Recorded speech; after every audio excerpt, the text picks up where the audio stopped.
मचने वाले टहलुए की भांति वे भगवान की सभी लीलाओं में हर्षित होते हैं। मृत्यु उनकी दृष्टि में कोई पदार्थ ही नहीं रहता।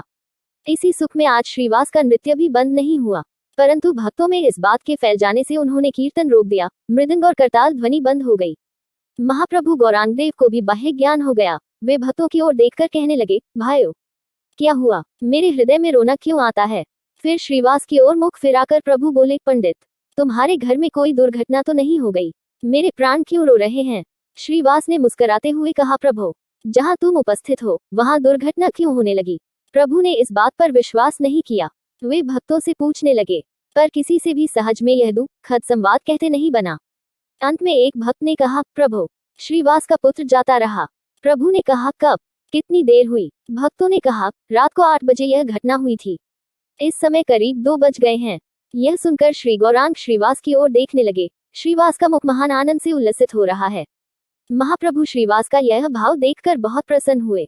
उन्होंने कहा, धन्य धन्य श्रीवास, आज तुमने श्री कृष्ण को खरीद लिया। महाप्रभु का हृदय द्रवित हो गया, नेत्रों से अश्रुधारा बहने लगी। प्रभु की आंखों में आंसू देखकर श्रीवास ने कहा, प्रभु, मैं पुत्र शोक सहन कर सकता हूँ, परंतु तुम्हारे नेत्रों में जल नहीं देख सकता। तुम शांत हो, मुझे कोई दुख नहीं है, दुख की संभावना भी नहीं है। भक्तों ने मृत बालक की लाश को लाकर आंगन में सुला दिया। महाप्रभु उसके पास जाकर उसे जीवित की तरह पूछने लगे। प्रभु के प्रश्न करते ही मृतदेह में प्राणों का संचार हो गया। बालक बोलने लगा। इस आश्चर्य घटना से सभी लोग चकित हो गए। बालक ने कहा, प्रभु, इस जगत में मेरा काम पूरा हो गया। अब मैं इससे बहुत अच्छी जगह जा रहा हूँ। आप कृपा करें जिससे भगवत चरणों में मेरी मति हो। इसके बाद ही शरीर पुनः निर्जीव हो गया। पुत्र की बोली सुनकर माता का शोक कुछ कम हुआ। महाप्रभु के समझाने से सभी शोक भूल गए। प्रभु कहने लगे, श्रीवास, जब संसार में आए हो तब तुम्हें भी सांसारिक नियमों के अधीन ही रहना होगा, परंतु दूसरे लोग इससे कठिन नियमों को क्लेश से सहते हैं। तुम क्लेश से मुक्त हो। पर यह न समझो कि तुम्हारा पुत्र जाता रहा है। उसी के बदले में श्री नित्यानंद और मुझको दोनों को तुम अपने पुत्र समझो। प्रभु के इन वचनों से श्रीवास और उनकी पत्नी का हृदय आनंद से भर गया। वे गदगद होकर हरि ध्वनि करने लगे।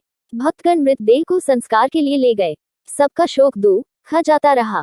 जय जय Shri Radhe. Mythology story of India की सभी धार्मिक, आध्यात्मिक एवं धारावाहिक वीडियो के लिए हमारे चैनल से जुड़े रहें तथा अपने सभी भगवत प्रेमी मित्रों को भी आमंत्रित करें।